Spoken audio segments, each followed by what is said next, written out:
Wetlands Agency. Lisa, please call the roll. Daniel Bedecker, Ranjit Bahav, Brian Black, Here. Jim Connors, Here. Matthew Connors, Here.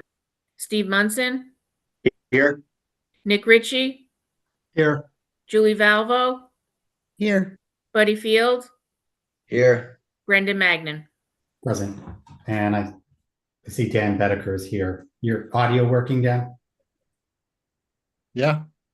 Okay. We didn't hear you when on the roll call, so I just want to make sure. Okay. Thank you. Let's see. This evening, Commissioner Field, would you serve as voting alternate, please?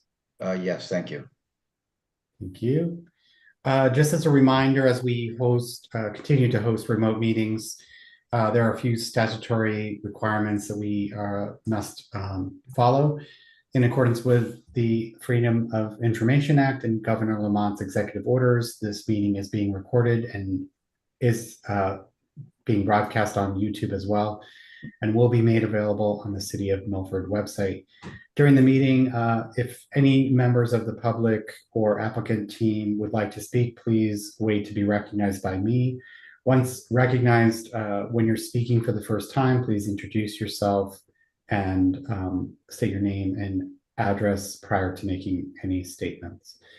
As a reminder, the jurisdiction of the Milford Inland Wetlands Agency is only is what is in our purview. So wetlands, brooks, rivers, flooding, and wetland habitat. Zoning issues are not in our purview. At this time, I'd like to invite everybody to unmute their lines and stand and join me in a pledge of allegiance.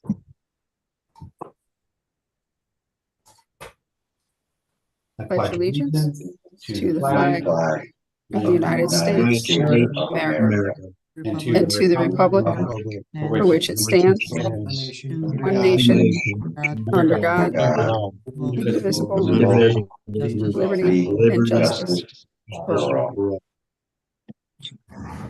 Thank you, everyone. If you could all go back on mute until recognized.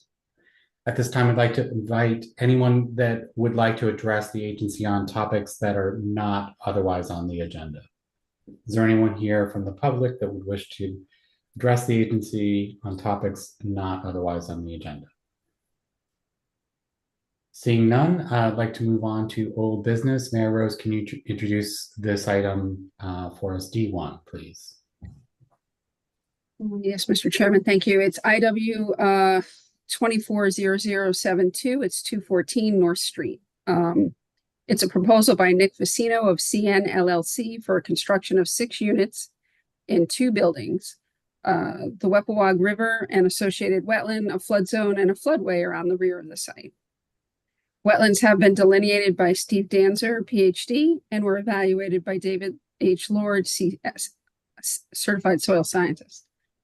The site plans report, city engineer's memo, and the applicant's response to that memo and information requested by the agency are in the meeting documents. Commissioners requested the following information for this proposal: a snow removal plan, certification, or narrative. Mr. Weiwei wrote back that that is shown on a rendered plan revised 10/14/24. An increased vegetated buffer strip with wetland signage, and that is shown on the rendered plan revised 10/14/24. Document for stormwater maintenance plan for the deed, and it was submitted 10/14/24. Plantings in the 10-foot buffer strip that would aid in the preservation and filtration of chemicals from lawn fertilizers entering the watershed, and that is shown on a rendered plan dated 10/14/24. An earthen berm for the plantings, that was addressed in the letter, though an earthen berm would not be allowed in the floodway. A detailed plan for the removal of invasives noted on the proposed plans. The main invasive is Japanese knotweed, which is an aggressive invasive plant. A more detailed plan is necessary to fully treat and remove the invasive Japanese knotweed. Mr. Weiwei submitted a control of invasive vegetation plan attached to his letter, detailing the plan to be submitted to the MIWA office. Mr. Chairman, Bob Weway of Codispodian Associates and Nick Vinci of CN LLC are here this evening. I'm sorry, Nick Vincino. Thank you, Mary Rose, for the introduction. Mr. Weway, would you like to add anything more to the record? No, good evening. My name is Bob Weway, professional engineer and principal with Codispodian Associates. I think Mary Rose pretty much summarized, the revisions that have been made up to this point. If you'd like, if she could share the screen, I could just walk through the rendered plan with the commission and just highlight the areas that were in the memos. That'd be great if you could, Mr. Weway. Yeah, Bob, it's on multiple share, so you should be able to share your screen. Okay.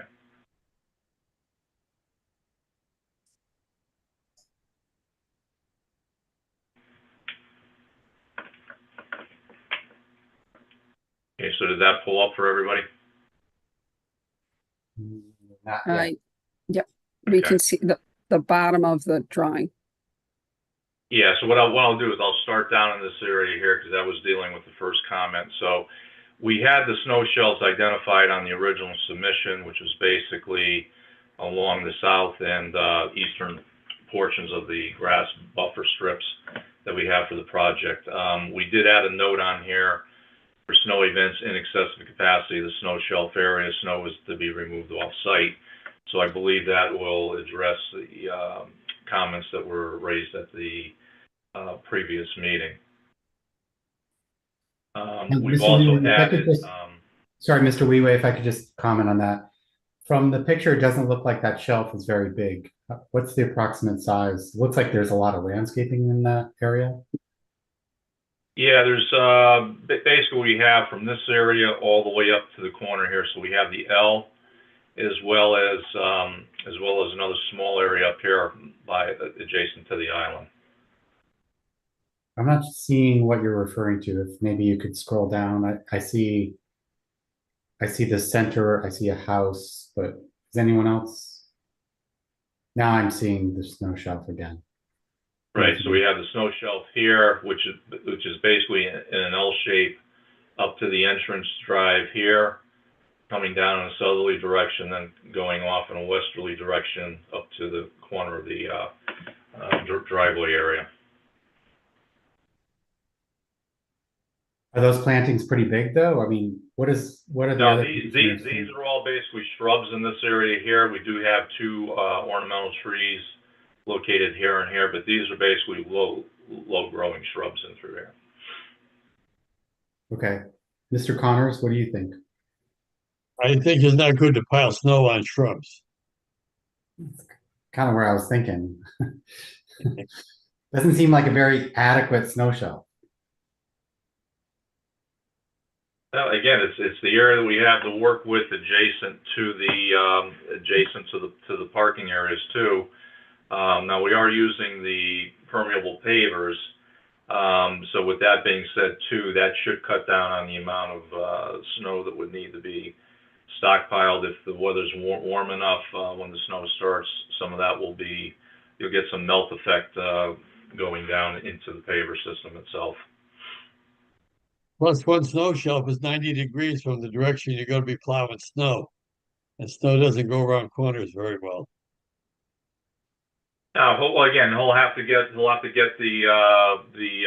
truck in there. And again, if you have a snowfall event that's in excess, then the truck is not going to work, and they have to get in there literally with a backhoe and load it onto a dump. So the equipment that'll be used to stockpile it is going to vary from event to event. Again, the snowplow operators are pretty nimble, and they'll find a way to get the snow onto these shelf areas that have been defined. Okay, Mr. Ricky, did you want to add anything? Yes, through your, Mr. Commissioner, he never actually gave the details of the how big that area is. What are the dimensions roughly? You got probably 9-foot width all the way through here. And then the overall length, we're probably looking at 24 feet here and probably about 30 to 32 feet heading up this way to the north.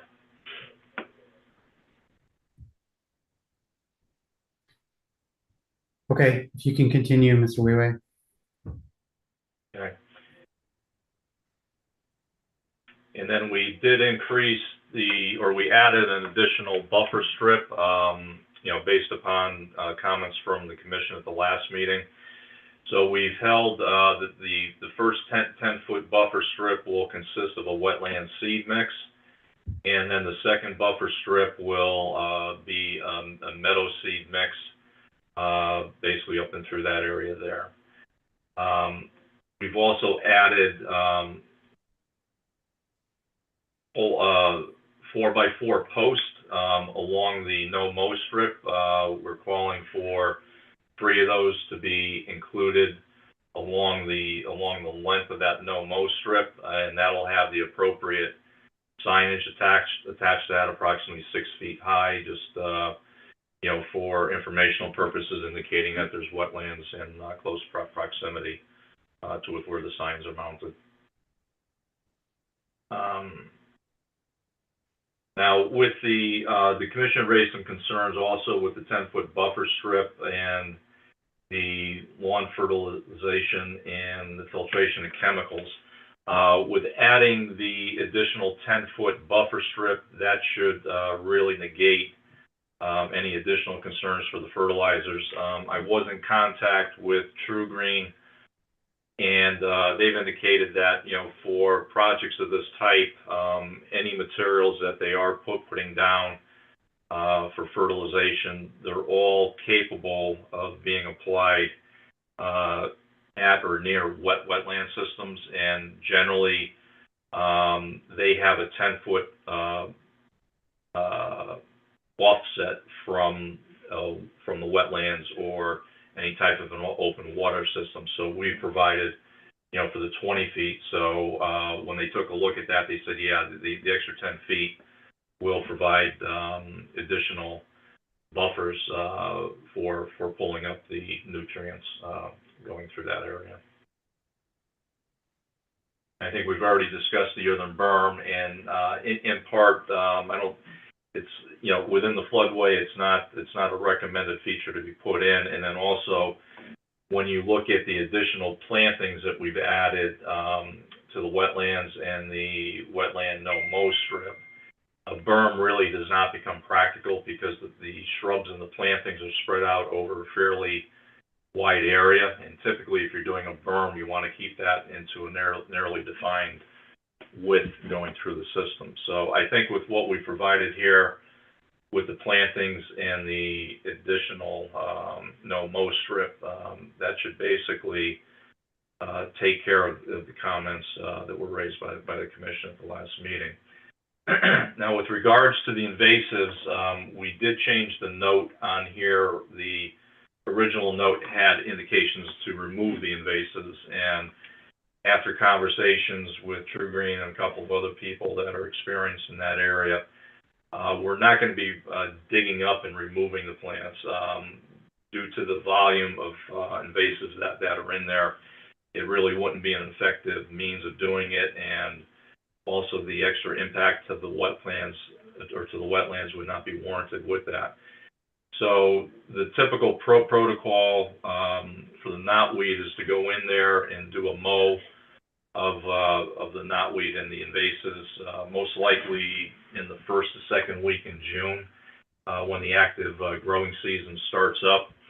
And then that would be followed by herbicide treatment either within a couple of weeks or later on in the season in September or October, and that would really be predicated on the type of herbicide that would be used for the project. If we're looking at something like a Roundup type product, then that would be applied in that September-October area. If we're looking at something that's going to be more of an oil-based treatment to the stem system. That would be applied approximately 2 weeks after the initial cut. Again, in talking with True Green on projects that they've worked on in the past, they said typically the one treatment, if it's, they should be able to do it in one treatment.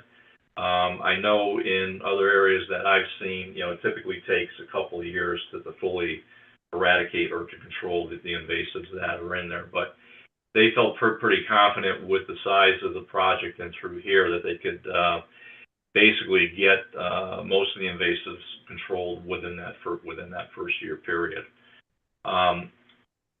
With regards to the plantings that we're going to propose in here, we're going to hold off on placing those until after that 1 year period, just to make sure that the treatment for the invasives has been effective before putting the plantings in. Because again, anything else that goes in with additional treatments, especially if they're doing a broadleaf coverage on it, and the types of chemicals that they would use on that, it's non-selective in the types of foliage that's going to kill off. So you know, we're going to propose to the commission that we be allowed to put the plantings in after that first year takes place. So I think that pretty much wraps up the comments from the previous meeting. We did receive a letter from your city engineer just this morning. I guess it was emailed out on Friday, but it did not get through the email system. So I talked with Mary Rose today, and we went through Mr. Podolsky's comments. There were 17 recommendations in his review. The vast majority of those pertain to zoning issues and not necessarily wetland issues. So the couple that he had in the recommendations, I'll just see if I can walk through that briefly with you. All right, the survey, garages, zoning.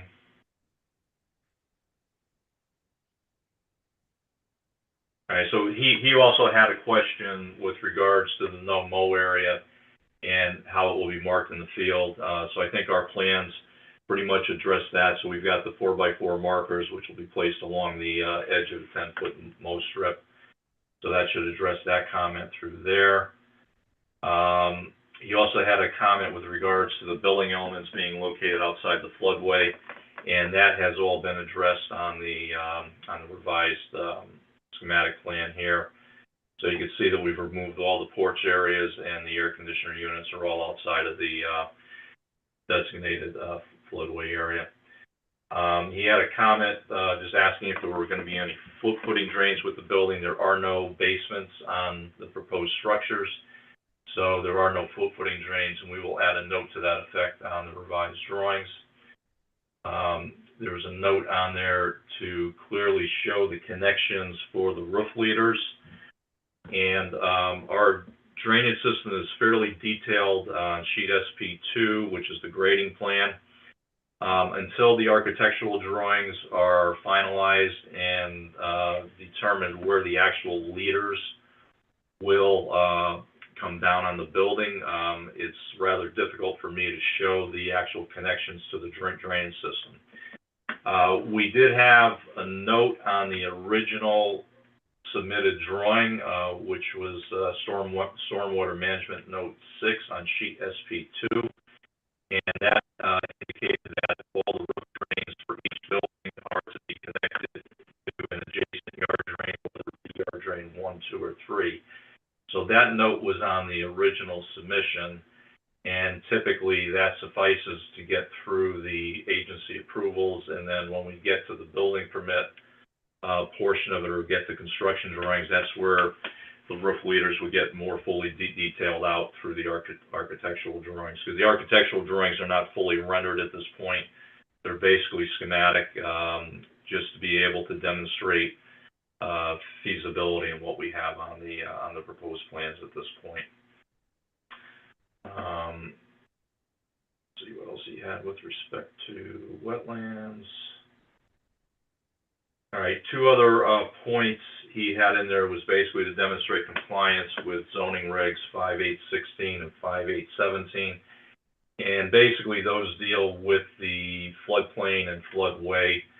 And one of the items is to demonstrate that the compensatory storage has been provided for the project. And during our original presentation, we had indicated to the commission that the grading that we were doing in this general area here down to elevation 33, I believe it was 33, was basically cutting in through this area here to provide for extra volume that would be displaced by the fill up in this general area here for the parking area, because we do need to make the connection out to North Street.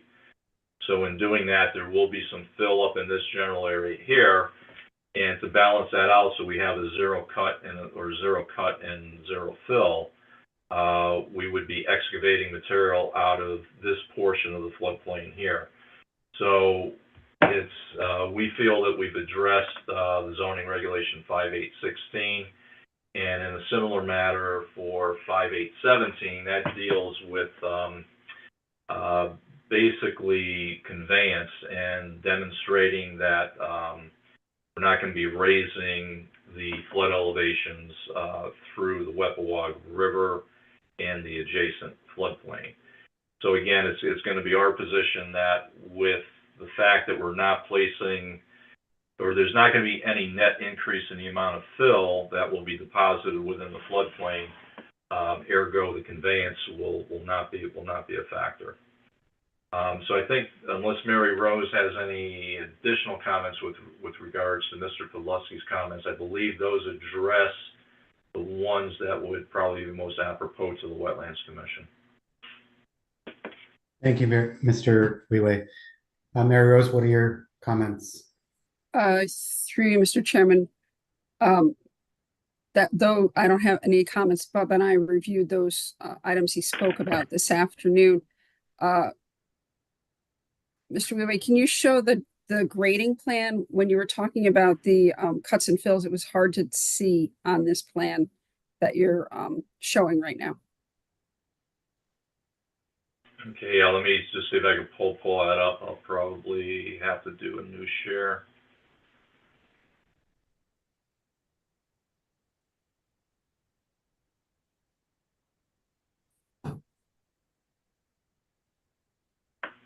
So can you see the grading plan at this point? Yes. Yes. Okay. All right, so basically this is sheet SP2, which is the grading plan. And we had a line indicated basically in a north-south direction right along here. And this is the start of our excavation. So that's approximate elevation 33. So we've included spot elevations up and through here. So we'll be removing material all the way up to the building in here, such that the volume that's located within this area will compensate for the volume of fill that's being placed up in the parking area, and also for the slabs of the two buildings. So in essence, you know, the cut fill ends up netting out at zero.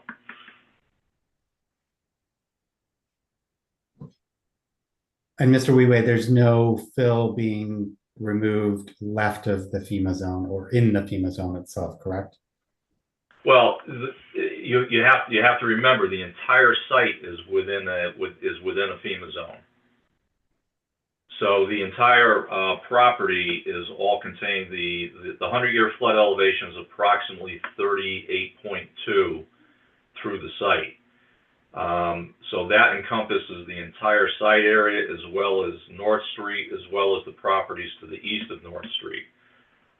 You can see here that the sanitary manhole that's in the middle of North Street is at elevation 35.4. So in a 100-year event, North Street is under approximately 3 feet of water at that location. Okay, so I was referring to the circle that says FEMA zone AE, like, and that line that goes sort of north to south. There's no work Well, to the left of that. yeah, and again, maybe this might be a little confusing because the FEMA Zone AE basically encompasses the entire site, everything north, south, east, Yeah. west of us. The diagonal lines represents the designated floodway. So that represents this cross-hatching here, and that's what comes up along this line here.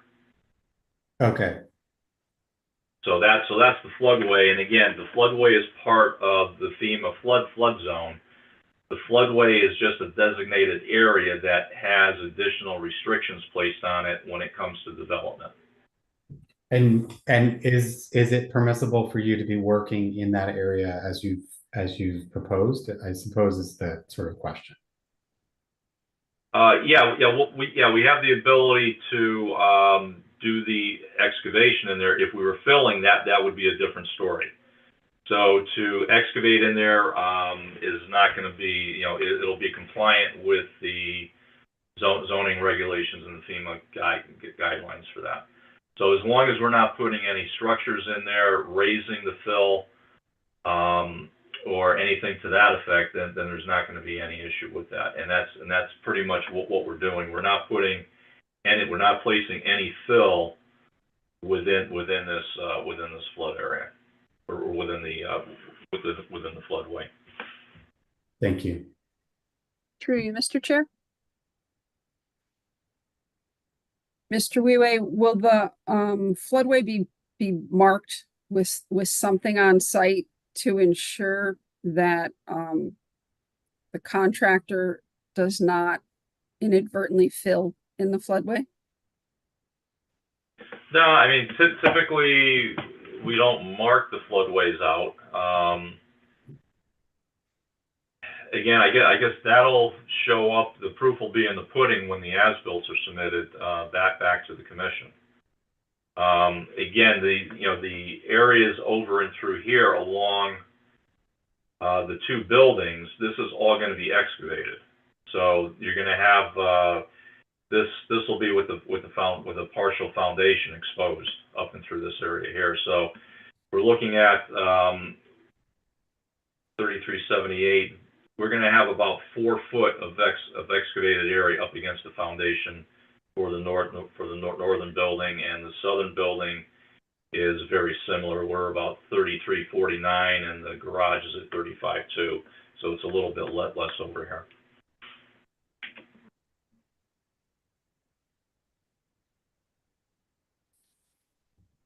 Thank you. Any other questions from the agency? Mr. Connors? For you, Mr. Chair. Mr. Weiwei, I just had a question in regards to the invasive removal. Were there any other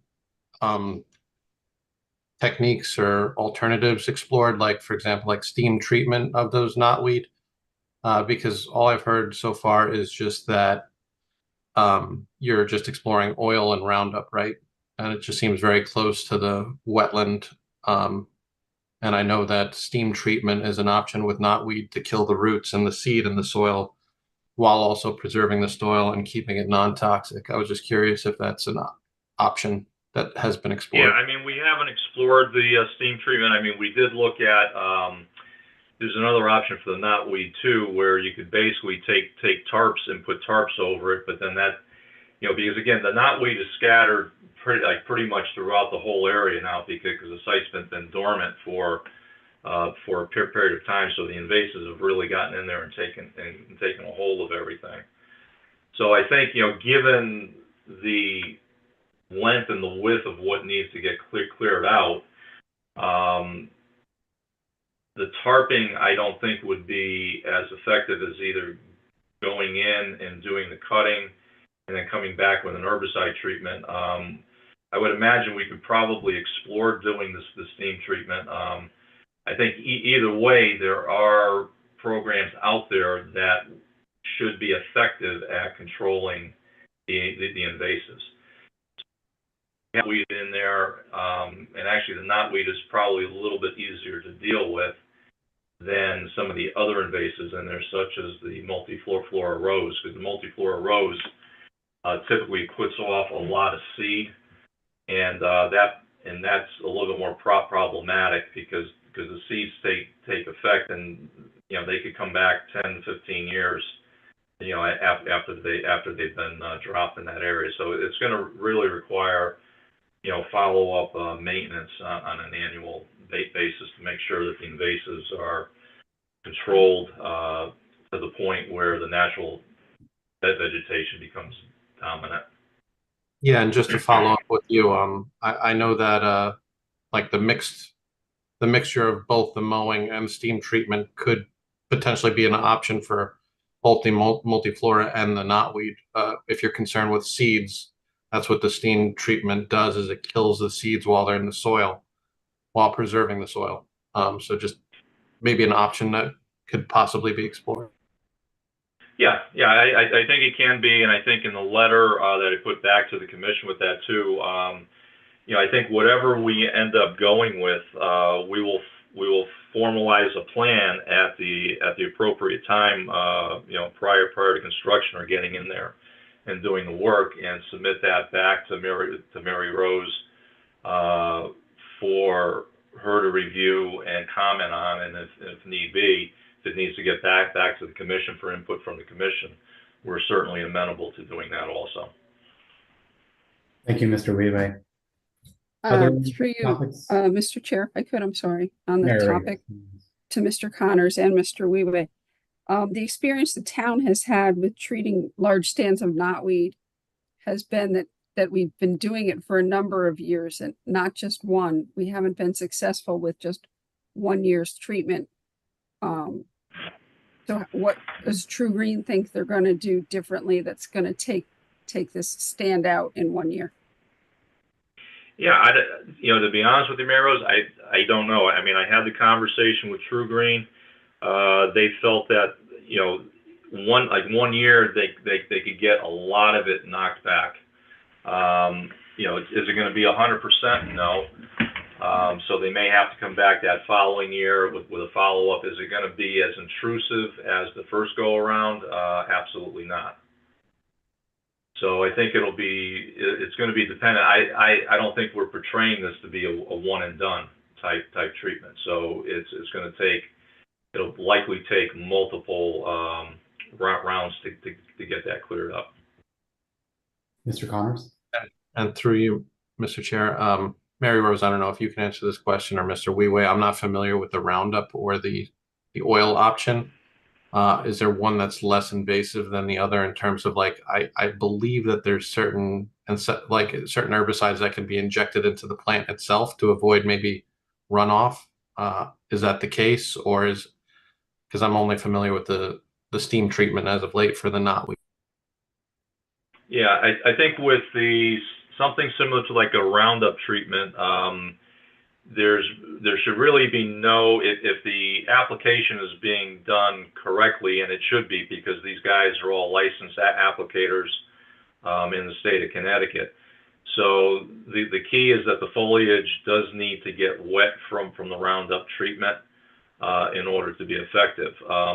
Some of the other, and there's oil-based and water-based, and the difference between the water-based and the oil-based is basically in the timing of the treatment. So if you're going to go with like a water-based treatment, that would have to be applied immediately after the plants are cut.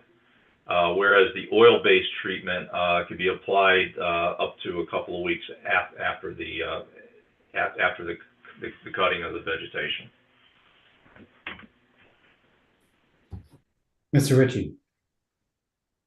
For you, Mr. Chairman, as Commissioner Connors stated, the Roundup herbicide that they are going to use is not the one that a normal homeowner would use. It's a really stronger dose of Roundup, and my concern is infiltration into the water system. The more we start building around the watershed area, we're going to have to be cognitive of this, infiltration into the watershed. And I think other options should be explored, and not just ask a lawn fertilization company of any adverse impacts. I think a study or some type of paper should be done by a more qualified person. Thank you, Mr. Ritchie.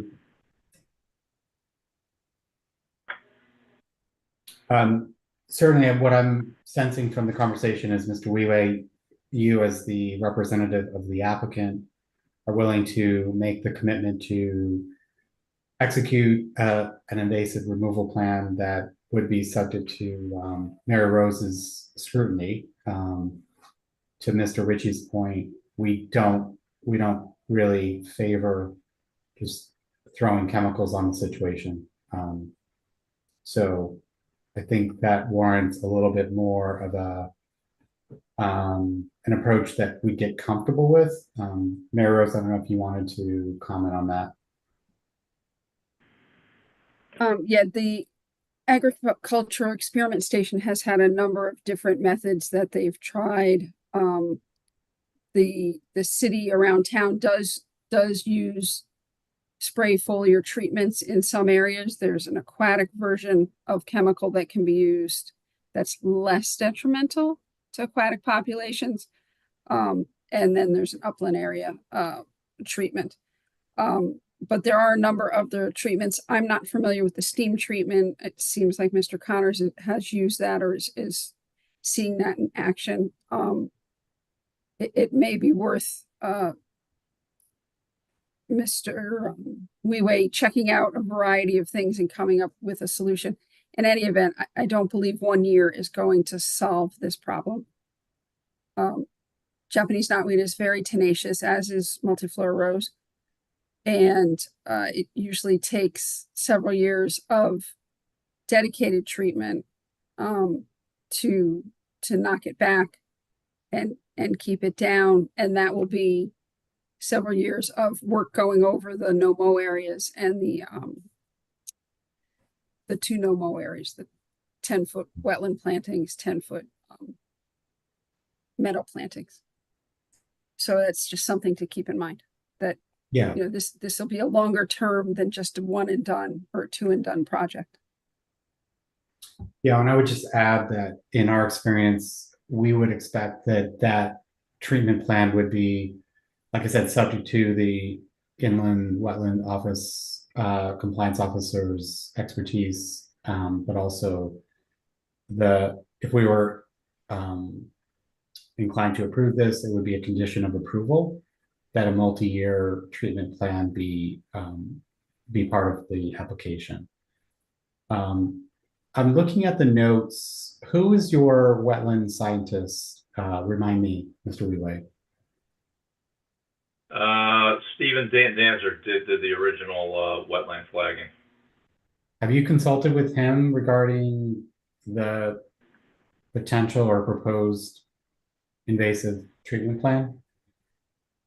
No, that would probably be David Lord, because David Lord did the assessment report. Okay. So we could certainly consult that back with him in formulating that plan too. Yeah, I think we would welcome some kind of wetland scientist guidance here, as opposed to just yeah. So I think that's clear.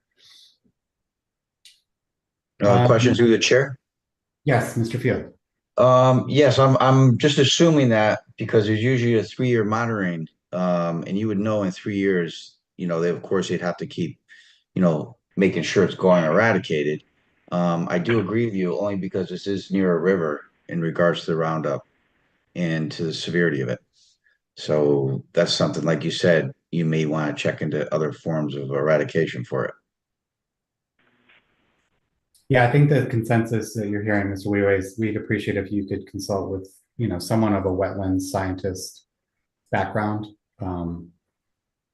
We're kind of relying on you as the applicant representative to do that. You're hearing kind of a resounding sense of concern. So if you can take that under advisement, that would be helpful. Yeah, because I think at the end of the day, whatever plan is formulated for controlling the invasives, we want to make sure that we're not going to be creating any other issues with the wetlands or the water course or to the Wetland River as part of that. Right, and I think we'd want to get comfortable with what that indicative plan is as part of any approval. So it would be my suggestion that we give you some time to do that. What other questions, or let me just kind of maybe change the topic for the sake of the commissioners. We've heard a lot of good improvements and modifications to the plan that have been addressed from the initial inquiries. We've got this resounding concern around the invasive plans. What other topics or concerns do we need to address, if any? Mr. Chair, I just have a quick question, and it may be for nothing. Now the edge of the FEMA regulatory floodway, is there any way to put a marking on either end of the property and maybe, maybe a quarter of the way down and then behind the building too, just where the line is? Because what happens if this property is sold in 5 years? And I can tell you right now, even though a lot of things are in the deeds and new owners come in, people forget things. And I don't, and then if you just have a post where the marking is, it kind of just says to someone, hey, by the way, this is where the regulatory floodway line is, because how do you know you don't get a tenant in there and all of a sudden they start putting stuff in the back there? You just don't know. Things happen. Mary Rose was, yeah, I think that's where Mary Rose was coming from in her question. Yep. It's just an idea. Just a thought. Yeah, 4x4 posts are cheap. Yeah, some pragmatism there. I think it goes a long way. Any other comments based on the information received this evening? Does everyone feel comfortable with the application? Is there a need for any additional information? Is there a need for a site walk? Is there a need for a public hearing? Those are two questions. Mr. Munson?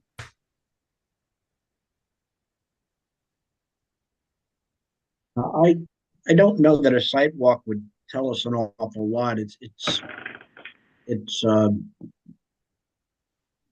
main thing, of course, is the knotweed that's there.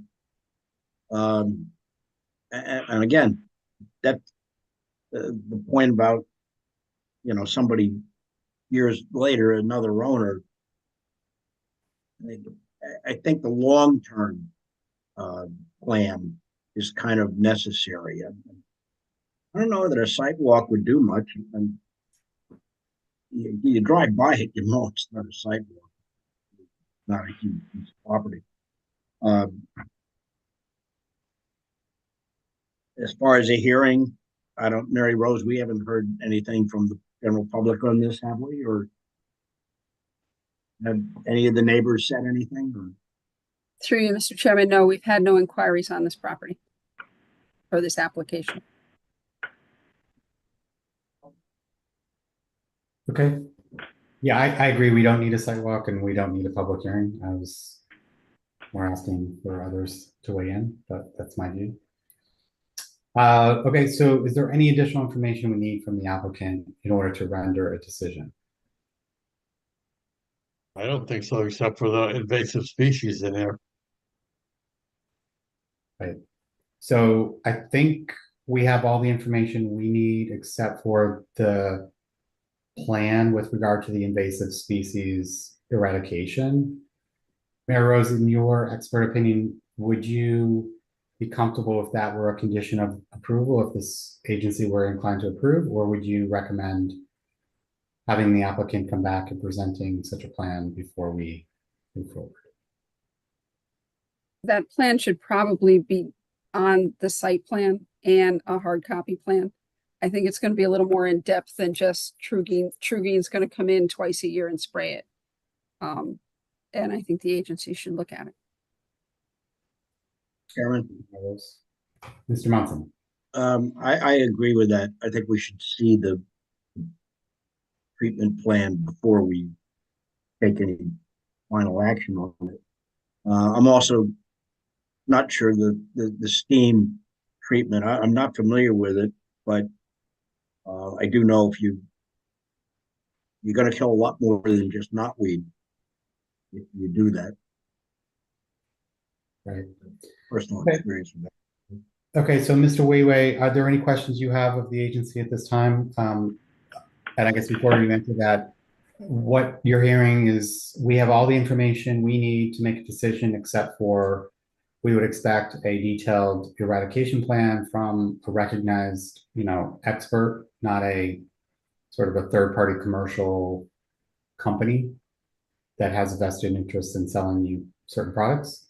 We need, expertise from it, inland, wetland, sort of scientist or expert, someone in that domain. Yeah, okay, yeah, we have David Lord who did the assessment. He would probably be the most practical person to approach on that. So again, I mean, is that something that, so what I'm hearing then is the commission is now looking to make that a condition of the approval. They want to see the plan up front. Correct. Yes.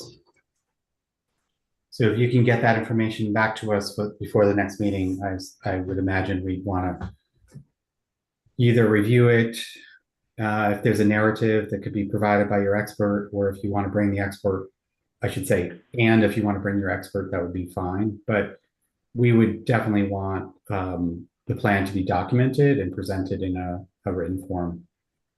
Okay. Understood. Other than that, I think we've got all the information we need. I think I've asked a couple times whether there's additional information that's needed, and the consensus is that we have it all. So thank you for coming before us, Mr. Weiwei. Thank you for all the modifications you've addressed, the feedback you've addressed from the first presentation, and working with the city engineer as well. Okay, all right, thank you very much. Thank you. So this evening, we will take no further action on the matter. Let's move on to the next item on the agenda. Mayor Rose, can you show the agenda? Yep. Sorry, frozen screen. This is new business. It's IW 240080. It's 8 Willem Court. This is a proposal by the property owners, Michael and Vanessa Bartlett, to elevate their existing home in place with stormwater structures and associated grading work in the 150-foot upland review area around Beaver Brook. The proposed grading will not cross the conservation easement line. This is in the Miranda Meadows subdivision the agency saw in 2020. You most recently reviewed an application for, I believe it's lot 4 on this street. The Bartlett home is on the other side of the conservation easement we saw for that property in the spring. So the proposed grading will not cross the conservation easement line on the property, and that line will be protected with silt fencing and a safety fence. The home will remain in the exact same location, the same distance to the wetland. As proposed, the new grading would be within 30 feet of the wetland line, and the stormwater system overflow will be about 33 feet from the wetland line. The application was received yesterday, and hard copies of the plans will be sent to the city engineer for review when they're in the office tomorrow. Mr. Chairman, this evening we have Mark Davis of Westcott and Mapes as the engineer on the project, and the Bartletts are here as well to answer any of the agency's questions. Thank you, Mary Rose, for introducing this one. Mr. Davis, I give the floor to you. Thank you, Mr. Chairman. Yeah, again, owner of Westcott and Mapes, and I'm the engineer for this application. Our offices are at 142 Temple Street in New Haven. And again, I'll call up, if I can share the screen here, I'll attempt to and pull up the drawings that I have here.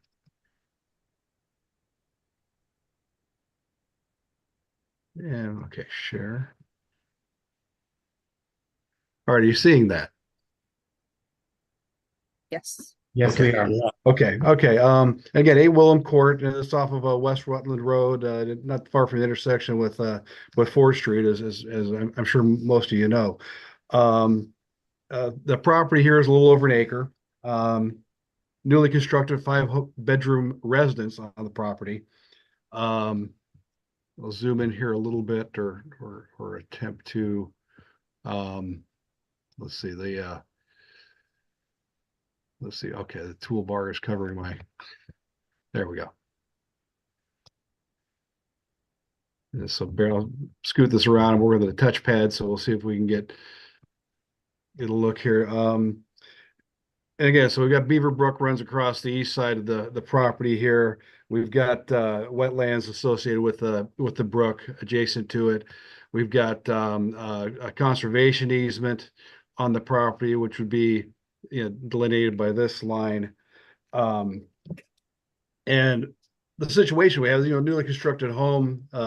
The owners here, Michael Bartlett and Vanessa Ramos, are intended to move into this house, and they are moved into it, but it's really unlivable. It's they have a severe groundwater problem, basement flooding. It's the conditions are extremely humid. They've got the wood floors are buckling. In my 38 years of civil engineering experience, I haven't seen anything like this. It's quite a horrendous problem. I've got a couple pictures also I'd like to share with you. We did some additional soil testing back in January, and at the time so I took a look in the basement. Let's see if this opens up here for us. Okay, here we go.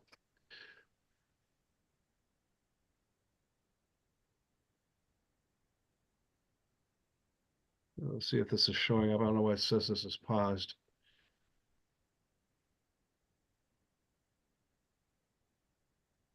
Are you seeing that? This is the condition I saw the basement in. No, No, we're it's not seeing showing the original share that you had up. If you want to stop sharing and then Okay, start sharing. stop and start. And okay, and then we'll call this up. Okay, and share. How about now? Yes. Okay. All right. And so this is how I saw the basement on the date there that's shown. And that's about I think it's a couple inches of water. I had to put on my overshoes to go inside, and then I had to keep wiping my glasses off. It was so humid I couldn't so fortunately I had the camera to take some pictures so I could see what was really going on, because it was that severe. The other thing, and we'll see if we can get our other picture up here. See how I'm going to do this.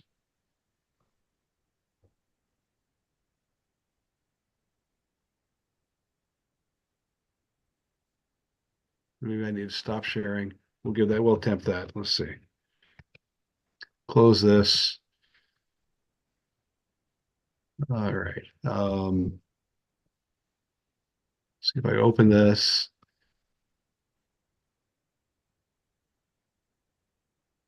And let's see, bring you back up. If I can.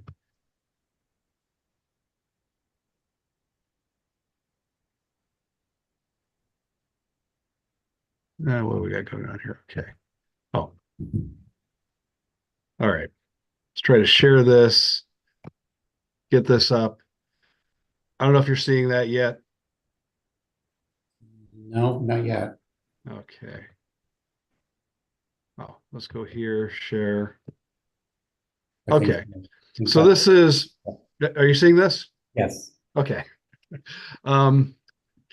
So each of these homes, or at least this one, had basically a manhole outside that the footing drain tied into. You can see the footing drain coming in here. This is the water pouring in from the footing drain. This is the same time that I took this picture in the basement. And so this is the water dumping in.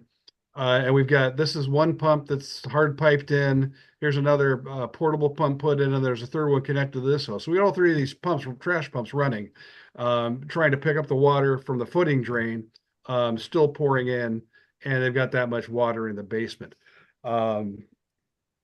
Pretty severe. I had Right. brought a contractor because my initial thought on this was, Mr. Davis. I'm sorry, Mr. Davis. Mr. Munson, did you have something you wanted to ask? Yeah, I just wonder how deep is that hole we're looking at? let me take a look. Is it this floor, top of frame, this pipe? 106, 103. I mean, that's gotta be about 8 feet, 8 to 10 feet. Well, actually, we've got 4-foot riser sections, I think. 1, 2. Yeah, it's gotta be, plus there's a couple above that. It's probably 8 to 10 feet into the ground. Okay, thank you. Yeah. Yeah, so this is we had a contractor we work with, Bob Walk with Gateway Construction. They've got quite a little bit of experience with handling groundwater. And my first thought of handling this was to put in a sump pump, like you would in any other basement. And they'd have to jackhammer a hole in the floor and fill it in with stone and put the pump in there. I had them take a look at the situation and they said they threw up their hands. It's not possible. Couldn't solve it with the pump. A couple things I'd like to note here. So I'll go back to we'll see if I can get myself back to the drawings here. So let's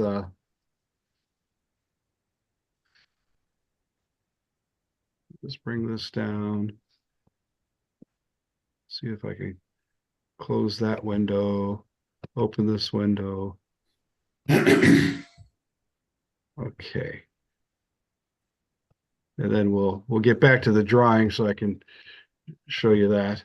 Again, the basement slab. So Beaver Brook is right here. We're roughly 76 feet away from the brook to the corner of the foundation, and the basement slab at this point is 4 feet deeper than the adjacent elevation of the brook, and so it's really something that never should have been built this way.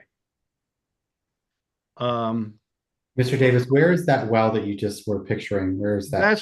That's right here. You can see where I'm circling it there. So that's basically it's a manhole that's put in the ground with the pipe directed into it, with the idea that the pumps would go in there and then pump out to it's supposed to pump out to towards the brook. And it's not working. So then I'll go to this. So that's existing conditions. This is to show you what we have proposed, and I'm going to our soil erosion and sediment control plan. Really shows the whole story plus our erosion controls here. So what we're proposing to do is raise the house 6 feet up in the air, and raise the house 6 feet, raise the garage 3 feet. The way we're going to do that is have the same folks that go and lift houses on the shoreline come here and raise a house 7 feet in the air, build the foundation wall 6 feet higher. The garage can be the garage, we're only going to raise 3 feet, and we'll make up for that with steps inside the garage to get into the house. We'll then jackhammer out the basement slab, fill it in with granular fill to bring that elevation up 6 feet, pour a new slab, we'll leave the existing footing drain in place, although it's not working, and put in a new footing drain. And we're kind of showing that around here and direct that out so that to make sure that even though we're raising it 6 feet, if water table does come up, that we're still able to drain that. Fill the area to give them a bit of a yard here. We need to put in a low retaining wall, and this is like 3.5 feet maximum height, so we don't grade onto the neighbor's property. Of course, the slopes here that we're showing are 4-to-1 slopes, so not real steep. And the grading will stop. We're keeping the grading out of the conservation easement and honor that. But all the work is within the regulated area. This little dotted line here represents the 150 foot upland review area setback. So the bulk of the lot is in that review area. There's a little bit of this corner, and then the driveway that's portion of the driveway coming in that's out of that. The other thing we're putting in here is we're putting in a dual culvert to allow, because right now the watershed all kinds of drains this way across past the house. And so we don't want a pond onto the neighbor. So we're putting a dual culvert in here to allow that to flow and make its way over to Beaver Brook like it naturally would do before anything was built here. We took a look at the area of the watershed upstream that's coming this way to make sure that we have that sized properly so we don't do any ponding on the neighbor's property. The other thing we have here is we have this existing stormwater system that's in the ground, stormwater retention system, and it doesn't work right now. It's flooded. Maybe a bit dry in the summer. It may dry out, but it's not functional. So we're going to take those. It's those yellow storm tech chambers. We're going to take those out, and then we're going to reinstall them at a higher elevation so they work. If any of them are damaged, we'll replace those with new, but we're going to try to reuse what we can from there. So on erosion controls, we've got silt fence all on the. Let me scoot this so you see a little better. So silt fence all around on the perimeter of where we're filling and where we're doing the work. We're going to have an anti-tracking apron here. The silt fence also, the city engineer had asked that we put orange snow fence along so that the contractor will see that silt fence as they're doing the fill work, since we're bringing material in to make it a little more visible than just a regular black silt fence. So we'll do that. Also, the suggested that we have the road inspected and swept daily as we're bringing fill in, to make sure that we're not making a dust or a mud nuisance or anything to get this work done and get the home back to where it's livable. And then the other, let me scoot this down here again. And then this will all be topsoiled and seeded. We'll maintain the erosion controls until the vegetation, the vegetative measures are well established so that it's stable. And it's a real big project. It's something that really should have never happened. It should have been designed correctly. So we're going to fix this problem and make the home livable for the for Mr. Bartlett and Ms. Ramos. I'm not sure if they had anything to add to this. They're certainly here at the meeting, and I'm happy to answer any questions or that you might have. Okay, thank you, Mr. Davis. Would like to give the homeowners an opportunity to add anything, to introduce themselves and to add anything to the record that may be pertinent for our review. All right. Good evening. My name is Michael Bartlett. With my wife Vanessa. I'm not sure if we're on video. I think I clicked it on. You are. So if we are, so yeah, I mean, Mark touched on many of the main points here. I just want to first off thank everyone for giving us the opportunity to be here and present our case about the issues on our newly constructed home. He touched on a lot of the main points. I did maybe shed some light on some of the personal impacts it's had to our family. It's been probably one of, if not the most stressful period in our life. We buy this home, we have a family now. We got 18-month-old son, 3-month-old daughter, and a 9-year-old dog.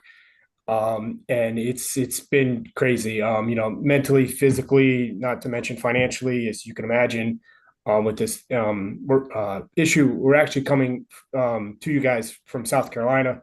We're at my mom's house right now. We, with the young kids, we wanted to get somewhere and get, situated. Hopefully the work can start in the next couple weeks or month or so, or whatever it is. So yeah, just want to give you a better idea. Like you said, we've had standing water for months and months and months. We've got mold everywhere in the basement. It's not very suitable living conditions for a young family. So yeah, we just want to provide some insight and happy to answer any questions you guys might have, share any information you guys might have, but we're, looking forward to finally getting past this. And we both grew up in Milford, so we're looking forward to kind of, enjoying our home, hopefully. Understood. Thank you very much for your testimony. We appreciate the situation you're in. Thank you. Horrible. Turning it back to Mr. Davis, I mean, I would just comment that the plan that you've laid out is impressive, and it seems like a very massive undertaking and something that from everything you've described, you're considering the neighbor's impact, that design that you've put in with the water, so that the water doesn't outflow into the neighbor's property. That's very intentional, I think. Any other feedback from the commissioners, any other questions or feedback? This is obviously the first time we're hearing this presentation, so I'd welcome any initial impressions. Mr. I Chair. think it's a- Oh, sorry. Go ahead, buddy. Mr. Connors, go ahead. I'm actually very familiar with the area. I'm very familiar with the house. I think it's a well thought out plan to rectify the problem that's there. Very, very familiar with the problems this house is facing. And I think the plan that Mark Davis presented works very well. And it works very well with the surrounding houses and with the conservation easement. That's all I have to say. I just have a lot of practical experience out with this subdivision. It's a good plan, Mark. Thank you.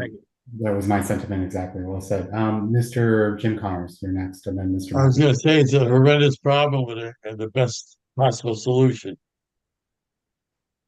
Thank you. Mr. Matthew I feel Connors? sorry for the people involved.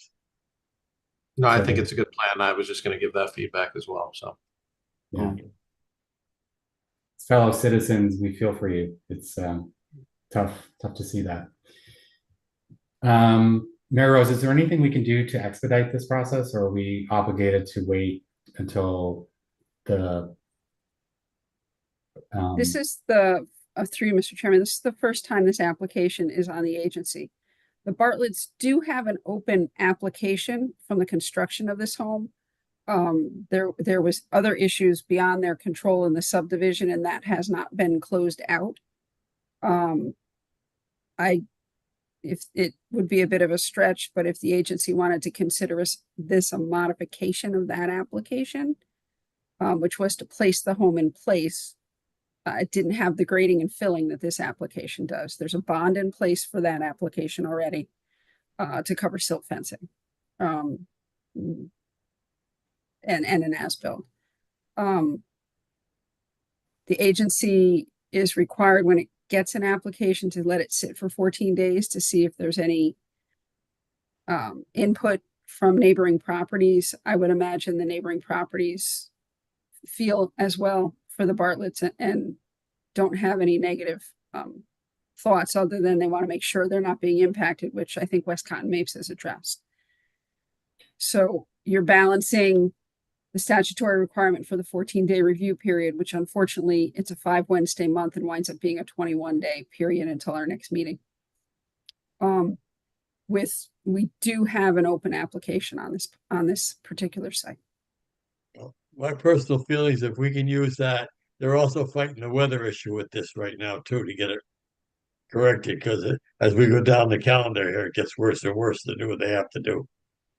Yeah, I'm 100% behind you on that. And I have complete confidence that this professional has the best interest of all the properties involved. I don't think there's any downside. I just want to be considerate of the homeowners. I mean, I don't know if there's any downside for this scenario. I mean, like I said, like Mary Rose explained to the homeowners, Michael and Vanessa, we normally have a statutory requirement to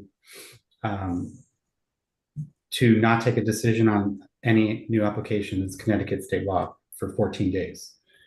But Mary Rose is right. There is an open application. So this could be potentially considered under that. Mr. Munson, you have something to say? Yeah, we actually have in the past scheduled a meeting between meetings. Agreed. That to comply with the hearing. Yeah. We've done it. So nothing says we can't schedule a meeting for before the next scheduled meeting. I'm open to that. But, yeah, I'm open to that. Very well. That's not a bad idea, but 2 weeks at this time of the year is a lot of time when you got to do all this work.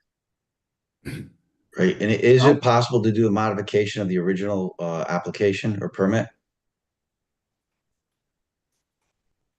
Because it is still open. It is the original permit for this was a modification to the original subdivision permit. When the lots were sold off, when Mr. Dario wasn't building them anymore, the individual homeowners came in to get permits for their individual lots because we needed someone responsible for erosion controls and the as-built for the property. So the Bartlett's did come in and get that. I'm guessing 2 years ago. It's a rough guess on mine. I don't have it in front of me.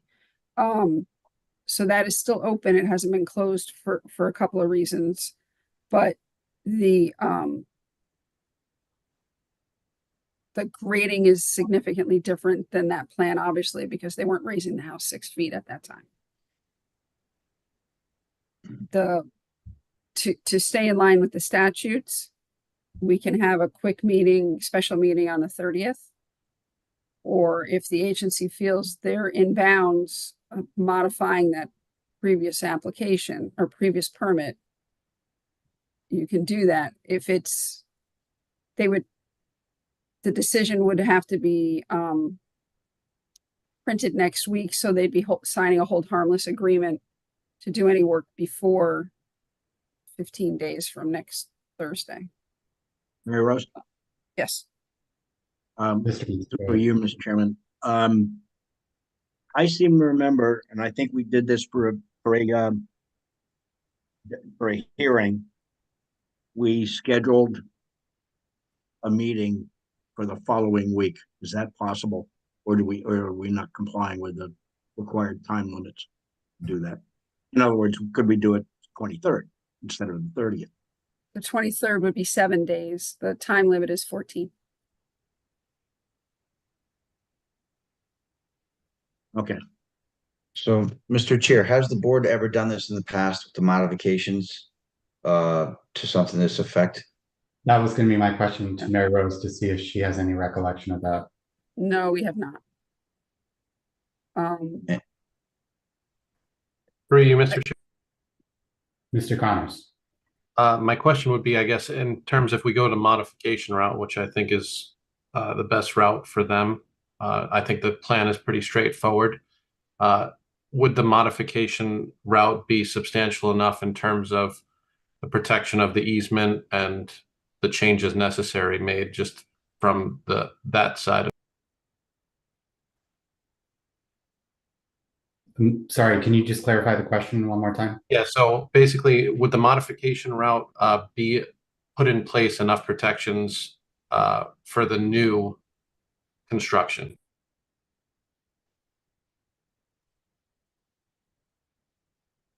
Through you, Mr. Chair, if I'm understanding, the conservation easement is in the deed for the property. So there would be no change to the conservation easement. The Westcott Mapes plan has erosion controls, and if I'm remembered correctly, has caveat on the erosion control plan that if additional controls are needed to be added, to be monitored and added as needed to make sure that they don't violate the conservation easement line and we don't get material running into the easement. Yeah, it was the erosion controls was the question. Okay. Thank you. I have a silly question here. And I'm not trying to re-engineer this project, but couldn't this house be turned into an on-slab house and just fill in the foundation and make it a slab? And not have to do raising the house 6 feet and doing all this grading work? Well, that creates issues with the mechanicals in the basement, the furnace and everything else down in there, and you got to find another space for that it's, I guess the short answer is no. Okay. Yeah. You've considered it. Let me ask the question to the homeowners. You've obviously sensed, if it's not clear, a willingness on our part to sort of accommodate, sort of navigate, I guess is the word I'm kind of looking for, to navigate the sort of process to make sure we're compliant with the laws, but also to expedite our decision on your behalf, right? So in the interest of hypothetically doing that, in the next 2 weeks, would you be executing a plan with Mr. Davis? Or would you start work in the next 2 weeks? Or is it sort of a moot point that if we waited 2 weeks, you wouldn't be doing anything. Help us understand that. Yeah, no, so we've talked to the contractors. The guy, Clay from High Caliber is the one that lifts most of the houses on the shoreline in the state of Connecticut. I think he actually lives in Milford. Yeah, they're all ready to go. Their concern, obviously, I think Mr. Connors mentioned it, is weather. They don't want the house up in the air for long, for sure, and they want to get back down as quickly as possible. And obviously any bad weather will deter that as well.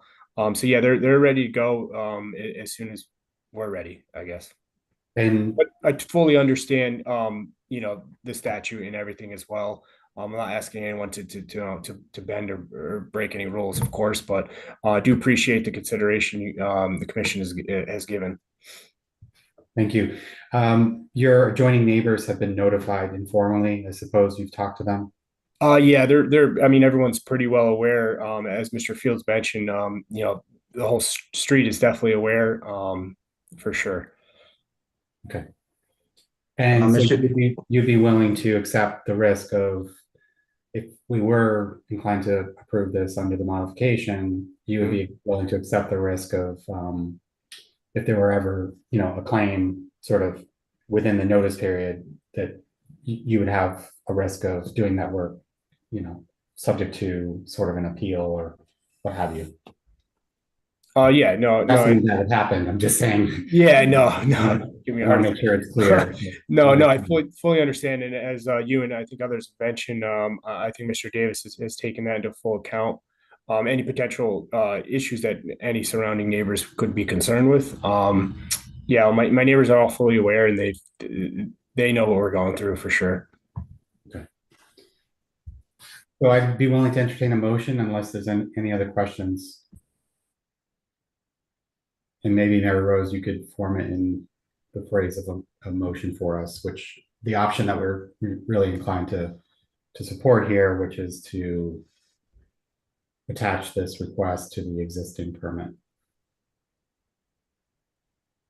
Just a second. That I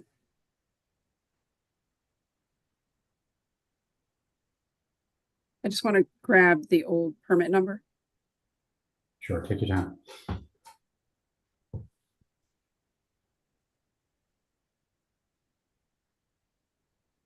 Course won't show up. Mr. Bartlett, that construction was in 22. The permit was 2022. Yep, correct. Was IW 240080? No. No, I think it was B 2214. I don't. Sorry. That's okay. I'm in the folder. I'm just trying to find Got it. excited, sorry. Now, Mr. Magnan, I did have one question too, if while we wait, if it's possible. Sure. You mentioned the 15-day appeal period. I guess when does that start and when does that end? Just for knowledge. Yeah, sure. Mary Rose is probably a better person to answer that question. Okay, sorry.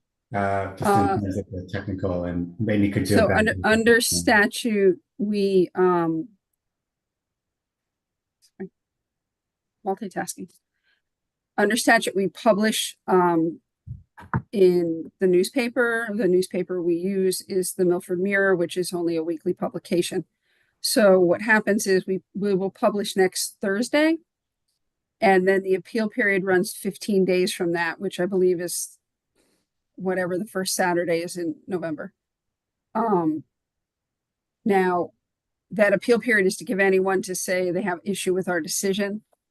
And if you wish to start work before then, we have a hold harmless agreement, which is basically you say you hold the city harmless, that if somebody should appeal our decision and win, then any of the changes you've made could be backed out. It's more or less if somebody's like building an addition and somebody appeals it, they'd take the addition down or something. I don't know that somebody would appeal this case, but it is possible. So you need to.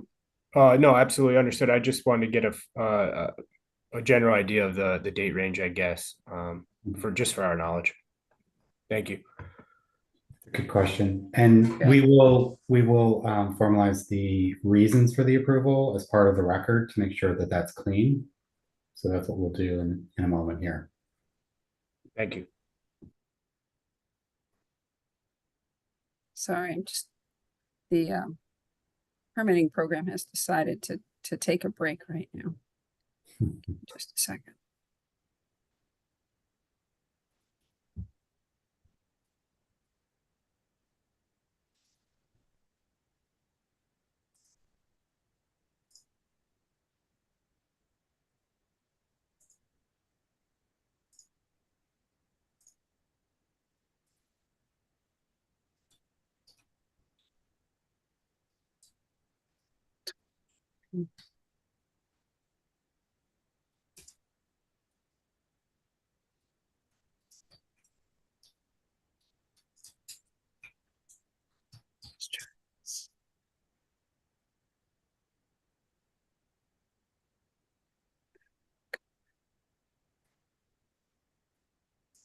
While Mayor Rose is looking that up, Sorry. just as, no problem, Mayor Rose, just as context, the 14-day waiting period is a notice period that's intended to give citizens an opportunity to require a public hearing by delivering a petition with at least 25 signatures requesting a public hearing. I guess the census or consensus here is that there would be at least 20 neighbors in favor of this, not opposed. Got you. Appreciate the clarification. Thank you. Important. I think, we're certainly operating within the intent. Absolutely. Thank you. It's 22-101. Considered a modification. And I'm even just thinking out loud, Mayor Rose, I don't know if this would fall under like an emergency sort Emergency approval? of approval, but it certainly seems that way to me. As it does to the applicants. It's health and safety. I mean, I don't see that as, I believe we should put that on the record as well. And as far as I'm concerned, that's reason enough. I agree with you. I second that. So, yeah, so we don't have to attach it to the other one. Whatever's. Okay, sorry, I was multitasking. So you want this to be considered and approved as a modification of 22-101? Or you want it to be approved with conditions due to the nature of the project requiring the standard conditions, which is you don't put your portalets in the wetlands and the sedimentation and erosion controls are installed and maintained. Right. We will get an as-built with the grading and the location of all site structures, that kind of motion. Yes. And as far as the rationale, again, I think it's very clear this is a health and safety issue. And so to the extent that that has more merit and that there's less downside for the homeowner, I would recommend we use that as our basis for making the decision. Okay. You got it. Do you want me to plop and read the standard conditions in to that motion? Sure. All right. Sorry, this is taking way longer than anybody wanted. It's okay. I'd rather we do this right. As do I. One and done. The only thing I need is the name of the plans.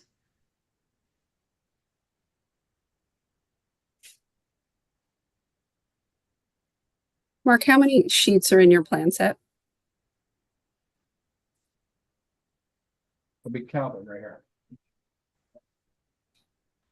1, 2, 7, 8 sheets. Thank you. Yes.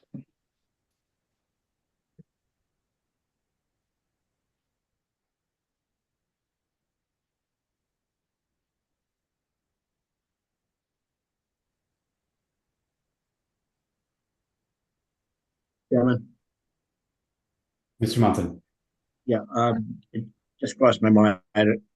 Is there any way to use a jurisdictional ruling No, on this? No?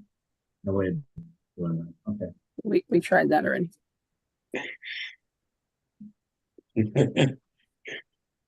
Good try, Steve.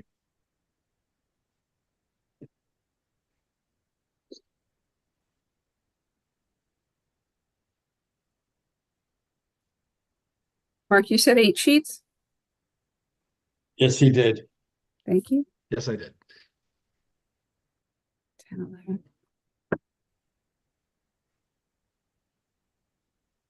And just so the agency knows, I did sit down with Mr. Davis and the city engineer last week or the week before, and the city engineer has reviewed, and those changes have been made to these plans.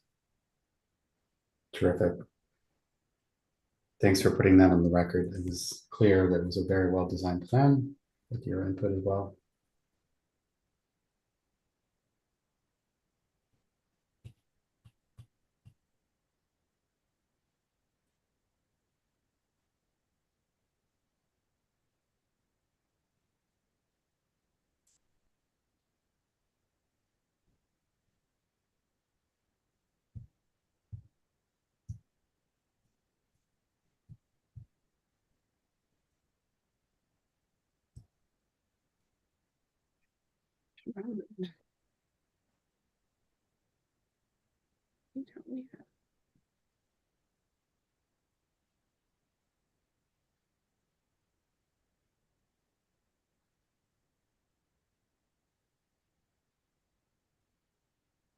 Mr. Bartlett, just so you understand, we have a $4,100 permit condition bond.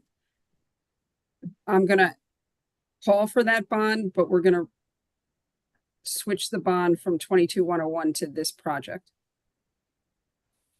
Okay. Okay. Mr. Chairman, I can share my screen with my not great typing if you would like to see the motion. You can just read it on our behalf, and then somebody Why don't could. you read it and I'll second it, Mary Rose. You can move it because I can't make it. Say, Mr. Okay, I'll Conway. make the motion.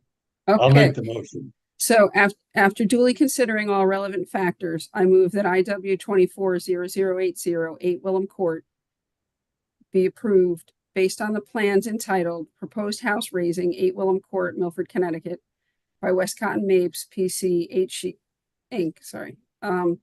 Sheets dated 10/11/24. And the information presented at the meeting and in the file presented this evening for the following reasons. For health and safety reasons, the house needs to be elevated. This action will not have an impact or effect on the physical characteristics of the adjacent wetlands and watercourses. With conditions including the permittee must submit a construction plan prior to taking out the permit. Soil erosion sedimentation controls as outlined on the plans and in the Connecticut DEP 2024 erosion and sedimentation control guidelines must be installed and maintained on the site until the property is stabilized. Wetland notification to be placed on the as-built and in the property deed to give notification to the property owners that permits are required from the MIWA to work on the site. Documentation to be submitted to the MIWA office prior to bond release. Compliance with the city engineer's stormwater requirements. Stormwater treatment must be installed as approved on the plans unless any changes are approved in writing prior to making that change. The owner or person responsible for erosion sedimentation controls must do weekly inspections and within 48 hours of a significant precipitation event,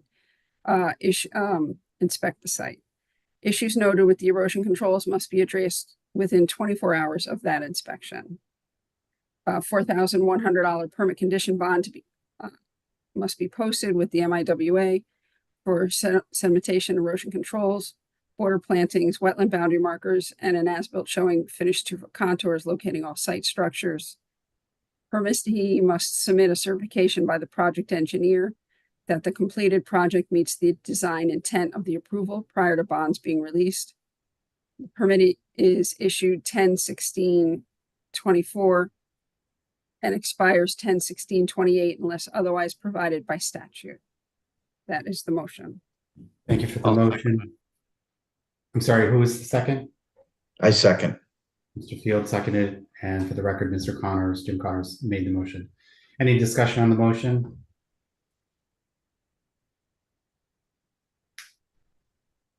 No discussion, the only, Mr. Munson?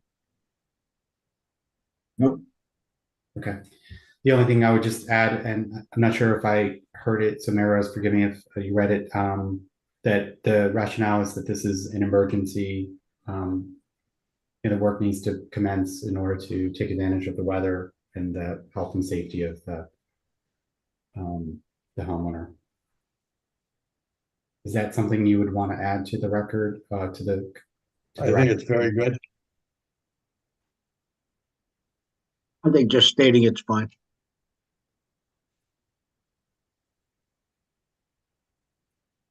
For health and safety reasons, it is an emergency for the house to be elevated before.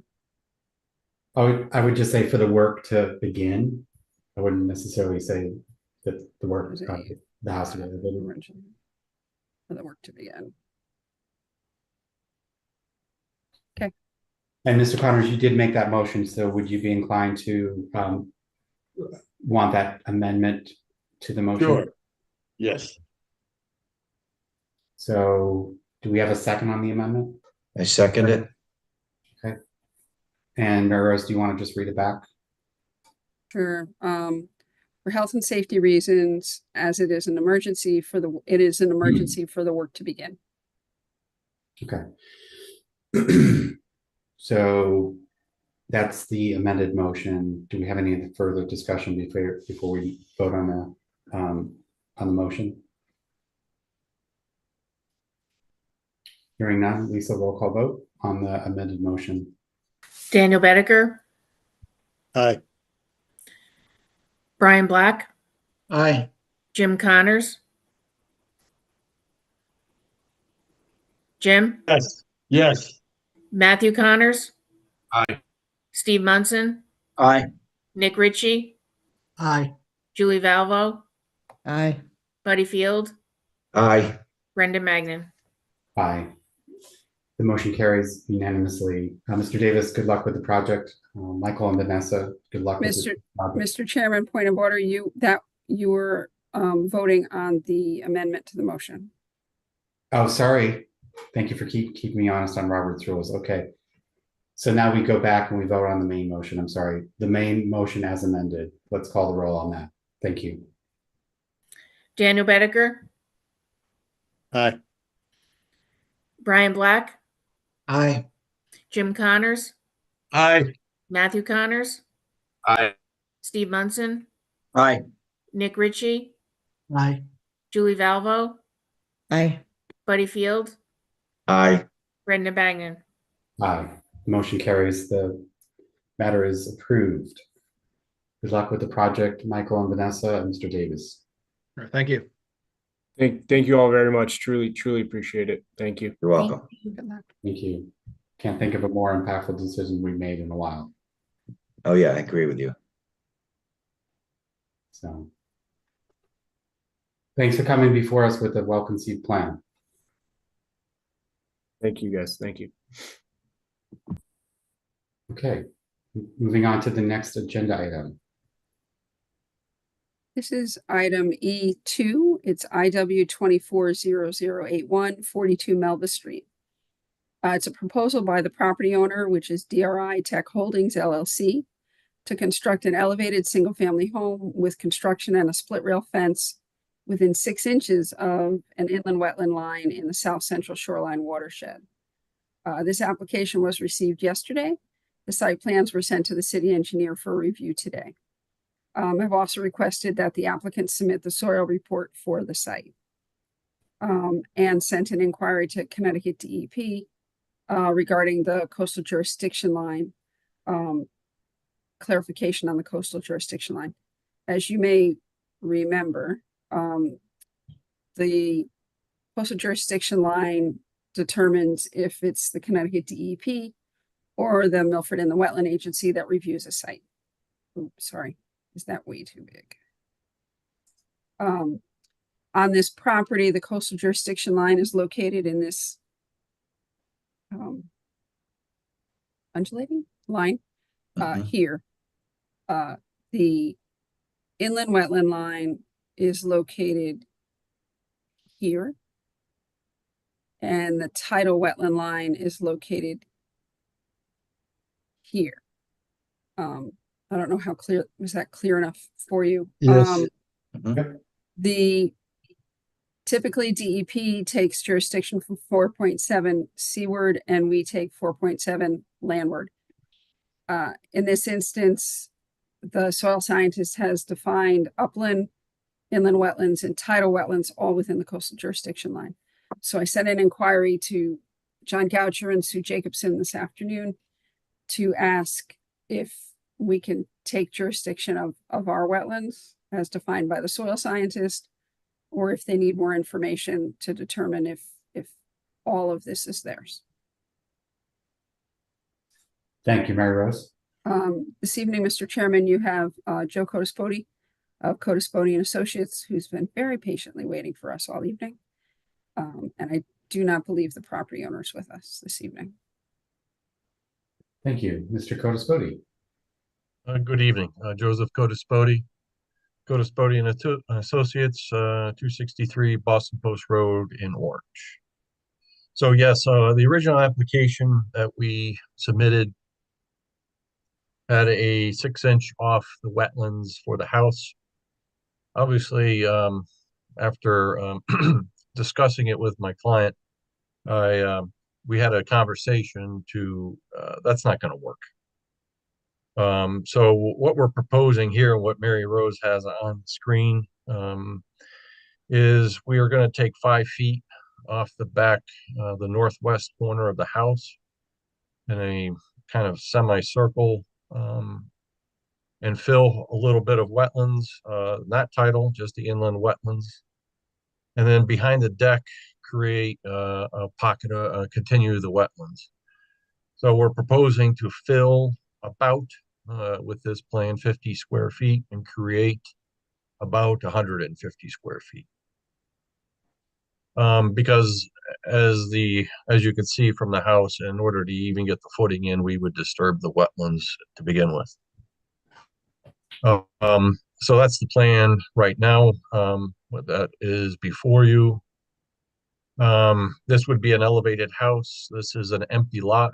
When I say empty, we have reason to believe there was a foundation here at one time, an existing house. They found remnants of a foundation actually in the wetland, but all the construction here is for a single family home, elevated, with smart vents, what you typically see on this side of Melba Street.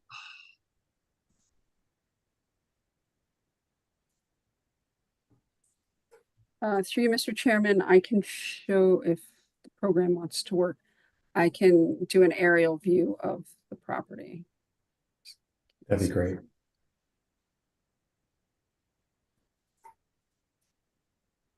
And while you're pulling that up, so this evening we're receiving this for the first time, so we can ask questions. We can consider whether a site walk is warranted, et cetera, and get things like that in motion if necessary, just as a reminder.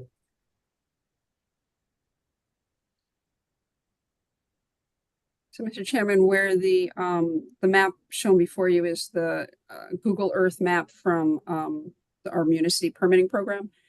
The beige lines outline the lot edges. Blue dot is the lot in question. And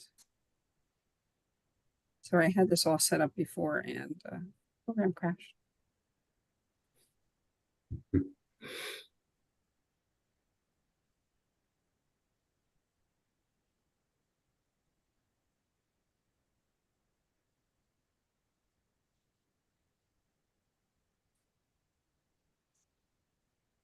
And this is roughly what the lot looks like.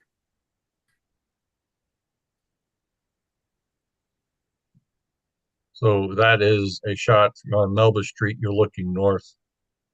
The adjoining property owner has the shrubs on the right. There's a fence as shown on my plan on the left. Thank you, Mr. Cotespody. Okay. And is that tree, is there any proposed impact to the tree in the picture? Adjacent lot. It looks like it might be on the adjacent lot. I'm not sure. I do believe it does lean onto our property, but the adjacent tree, that tree is on the adjacent lot, yes. But it does, obviously, you could tell by the lean. It does hang over, yes. Is there any consideration with that tree, or is it unaffected? We'd be unaffected. Somehow it is surviving where it is. And I'm sure it's on the plan, but I'm assuming this house would be subject to, it would be built and constructed in an elevated manner? Correct, yes. So this would be, it might, I don't know if Mary Rose still has it up, but if you, and the architecturals aren't 100%, but you can see the elevations on the right-hand side. So it would be a garage under,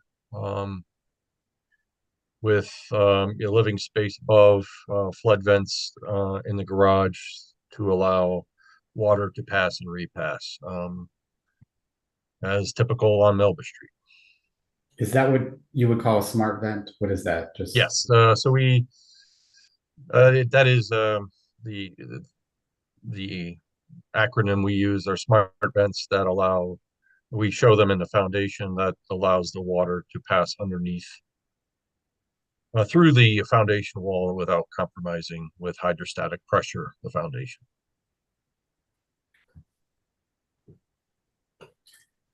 any initial questions for Mr. Cotespody? Just one final thing. We do have an elevated platform for the AC unit, as typical that's required.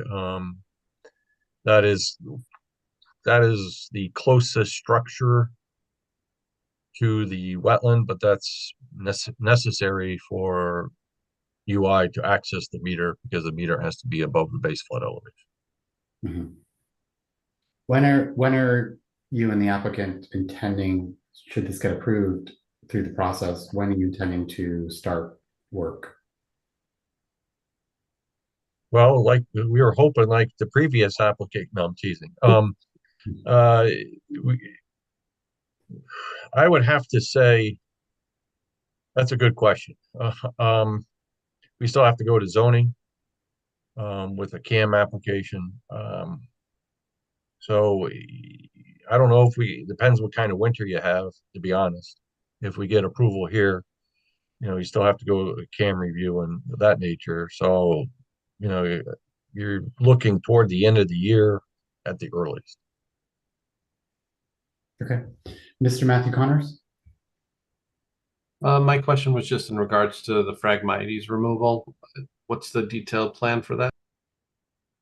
We are going to consult with Mr. Stevens to get his opinion on the frag. That is really, it's kind of starting to take over the site. If this goes any longer, it will consume the whole site, which I think it has done next door. But be that as it may, we would submit a plan to remove the Phragmites. Yeah, I think we did see that in the photo next door. I think it did seem. If somebody's cutting the grass, Right. So without that, I think would be very well taken over. Okay. So does the agency consider this application something that would warrant a sidewalk? If so, let's get that scheduled. Mr. Chair, I have a question. Mr. Field. Joe, have they done any test borings in the ground, whether it's going to be helix or if the ground's good enough, they could do regular footings? He has hired a engineering company. Okay. That has not taken place yet. Okay. That's a good question. I think down here we've done both. more of like a spread footing on this side of Melba Street, but we can't rule out piles by any means. Right. No, I'm just saying, because if you do Helix, you can use a more constrained area.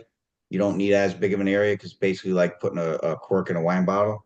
Sure. It's very definitive. If you did spread footings, depending what compactions test would be, the engineer could call for 4 or 5 foot wide footings. You're not going down, but you gotta go down for frost. I'm just saying, if you maybe because you have the area, it looks like if they had to, do more mitigation, they could in the back and maybe go to 6 feet, but you don't know what's in the ground. It could be fine, it could be sand, We don't know yet. That is correct. We don't know. Okay. I just didn't I want to get think- to a situation where all of a sudden they get there and it's all soup in the ground, and all of a sudden they got to come back and they go, hey, by the way, we got to come back, That is a valid point. We took 5 feet based on previous experience. Yep. I think if you had to go really wide with the footing, I think you would start to just try to go to a more, like you said, a helica pile to. Right. And Helix, you could be very targeted, and then Yes. everything's engineered from there, footings and stuff. This is a 24 by 40 foot house. Right. This is not, it's not a very large house, obviously because of the site. Yep. Okay. No, I just want to make sure they had enough Thank site. you. I mean, enough area so they're not gonna get into problems once they start drilling the ground. Oh my God, but that whole area down there, like you said, is spotty. Down the street, there is bottom, there isn't, but you don't know. But okay. Is there a need for a sidewalk? Well, sidewalk's not gonna show us anything underground. I wasn't asking for that reason. I'm just asking. Okay. I'll be good. No, let's make a decision tonight if we need a sidewalk. Yeah, I don't think there's one needed out there. I don't Yeah, I think so. agree. Yeah, I don't think we need one. Agreed. Okay, great. Thanks for that feedback. I'll just cross that off the list. Is there any additional information we need apart from the consult that Mary Rose has mentioned already with the state officials? Do we need anything from Mr. Codispoti that we don't already have? We do owe you the soil scientist report. We have not obtained that as of yet. Okay, thank you for that. Through you, Mr. Chair. If we're gonna have filling and mitigation, can you have your soil scientist propose a mitigation plan for the site, the Phragmites removal and the Yes. whatever plantings? Great. When do you expect to have that ready if you were to estimate, Mr. Codispoti? Would that be at the next regular meeting or would you need more time? Or maybe Well, we your can- next regular meeting isn't, and you have 3 weeks. 3 weeks, correct? Is that Yes. what okay. 2. So I'm trying to, I would say yes by the next regular meeting. It's your call. I mean, you don't actually have to know today. If you can, great. If not, I don't, this is not a very large area to work with. I appreciate it. I do. Yeah. It's not a, I think we can concentrate on it. I don't know about if it is a concern, I don't know the contractor for the soil boring, so I can't answer that. Right. No, 5 feet is usually a good enough area to work in. It's just that, it's just something you want to be. It's better to have it not need it than need it not have it. That's true. So, but I think the 100%. 5 feet would be sufficient. Through you, And then Mr. we Chair. are, go ahead. Go ahead, Sorry. Mary. Through you, Mr. Chair, what I'm hearing is we need a copy of the soil report from the professional wetland scientist. Mitigation and planting plan, all plants to be salt tolerant, the type of footings to be used. And this may walk into that. When it was 6 inches away, I wanted to ask for a cross section, show how the footings and the work was going to impact the wetlands. Does the agency still want to see something like that?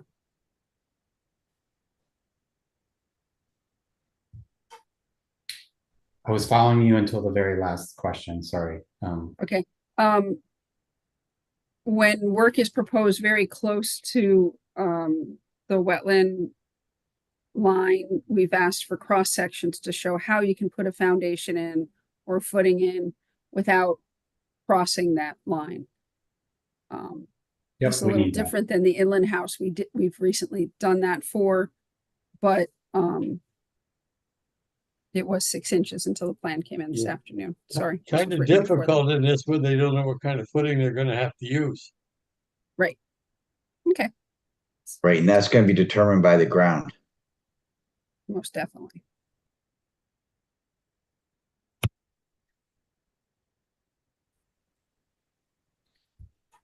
Mr. Chairman, I think Mr. Cody Spody had something today. We also need input from the DEP Office of Long Island Sound, Land and Water Resources. Correct. I don't know if it was mentioned, but we were proposing to put a fence across, I can't remember, I apologize if it was, across all created wetlands as far as a buffer. It's hard to see on the plan, but we did Right here? call out a fence going all the way around. Right here at the base of the deck. Correct. And the UI meter is on the platform with the AC condenser. Correct. And do you also propose for the wetland creation area signage acknowledging? Okay. I didn't know if, I'm sorry, I didn't remember if we were going to put wetland plaques on the fence posts for the fence. That works. That's But the- we could add anything you know what you need.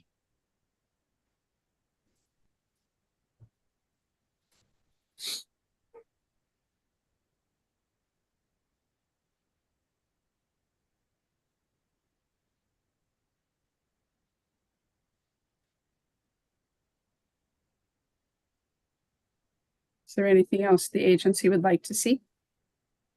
No.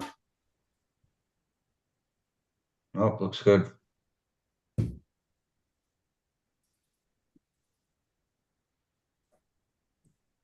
Mr. Chairman, do you want a motion on that information, or do you just want me to talk, explain back the information again? I don't think we need a motion. I think it's just required information for the applicant to come back for us. It's fine. Okay. I think it's clear. All right, Joey, I'll send you a letter tomorrow with that list. That'll work. Thank you. Yeah, That'll thank you, Mr. Cortespodi, for coming before us and your patience as we were deliberating other matters this evening. Well, just want to say thank you for helping out that other homeowner prior to this application. As a Milford citizen myself, it's nice to see a board work with the homeowner in such a precarious situation. So thank you. Oh, thanks. Welcome. Have a good evening. Glad to be able to do it. Thank you. All right, turning our attention to the next agenda item. I believe that's all the matters under the new agenda items. No, we have one more to go, and I apologize. I typically put this on a short agenda, but things changed yesterday. So we have our annual meeting schedule. So let me just call that up so you can see it. I lost all my shares. Great. So Mr. Chairman, we're proposing for the meeting year 2025 to cancel the first meeting in January simply because it falls on January 1st. And every other meeting, while it does step around some holidays that may or may not be observed by members of the population. I think gives a fair representation of meeting every other week, which is the agency's goal. So if this schedule is acceptable, skipping the first meeting in January, meeting on the 15th, that also allows the agency members who may be up for reappointment to be reappointed by the aldermen and make the first meeting. I would ask that you make a favorable motion to accept this so that we can forward it to the city I'll clerk. make a motion to accept. Thank you. Thank you for the motion. Do we have a second? I second it. We have a second from Mr. Ritchie. Yeah, and I'm in favor of your approach, Mayor Rose. We typically cancel those first meetings anyway. It's just better not to schedule them. Can I just ask, Mayor Rose, the November one, is that before Thanksgiving or no? Hold on. The November meeting is the 19th.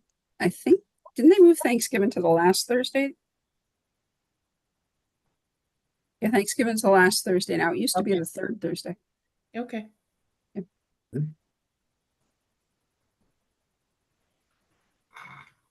Alrighty. So that was Mr. Connors and Connors. Mr. Ritchie.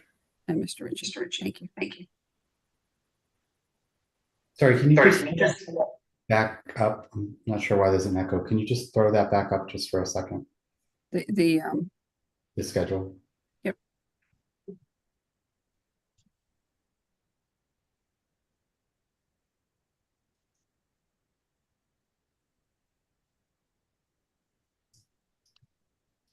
So otherwise, the monthly meetings are our typical monthly cadences, the first and the third. Yes. Yeah, okay, Yeah, we didn't bob and weave around anything. right, perfect, great. Yeah, I'm definitely a fan of this. For what that's worth. Sorry. Okay, so we have a motion and a second. Any other comments? Hearing none, Lisa, roll call vote. Daniel Bedecker, Aye. Brian Black, Aye. Jim Connors, Aye. Matthew Connors. Aye. Steve Munson, Aye. Nick Ritchie, Aye. Julie Valvo, Aye. Buddy Field, Aye. Brenda Magnan. Aye. Thank you, Mayor Rose. Motion carries. Thanks for putting that together. To thank Taft put that together for us. Please extend our appreciation for that. I will. Moving on to minutes from the previous meeting. Do we have a motion to accept them as presented? So moved. We have Second. a motion from Mr. Munson and a second from Mr. Ritchie. Any discussion on the motion? Hearing none, Lisa, roll call vote. Daniel Bedecker, Aye. Brian Black, Aye. Jim Connors, Aye. Matthew Connors, Abstain. Steve Munson, Aye. Nick Ritchie, Aye. Julie Valvo, Aye. Buddy Field, Aye. Brenda Magnan. Aye. Motion carries unanimously. Thank you for that. Mayor Rose, is there anything under your staff report that you would like to highlight? The only thing that's necessary is if anyone else is interested in the Kakiewicz annual meeting on Saturday, November 16th, we need to know by tomorrow, so that we can put in the request for payment to get that in on time. That's an all-day Saturday meeting in Bristol. Covers topics from, wetland law, conservation of things, climate change, plan information. It's conservation and wetlands commissioner. So if anybody has any questions about it, you can email or call me. Taft and I will be, Taft will be putting in that PO request tomorrow around noon. Okay, anything else, Mayor Rose? Commissioners Bedecker, Bahave, and Connors terms will be expiring on 12/31/24. Mr. Bave will be on the zoning agenda for November 6th to be recommended by the Planning and Zoning Board, as that is the position he holds. Mr. Connors and Jim Connors and Mr. Bedeker will get notification from the mayor's office sometime in December, seeing if they're interested to continue to serve. And we do have one vacant position that expires this December as well. Thank you, Mary Rose. Everything else is in the notes. Great. Right. So moving on to Chair's report, just commenting on Mary Rose's last point, certainly encourage Mr. Connors and Mr. Bedeker to volunteer to continue to serve when you're asked. And thank them for their service. Thank you. So please stay with us. And the next regular meeting will be in 2 weeks, October 30th. And please let the office know if you're unable to attend for any reason. No, it'll be November 6th, I thought. November 6th, we approved that application, so it will be a regular meeting on November 6th. Okay, thank you for clarifying that. My notes were off. Okay, very good. Let's see. Yeah, advocating for anybody who can attend the seminar. It's a good one. I know I'm on the list to be registered. I always look forward to it.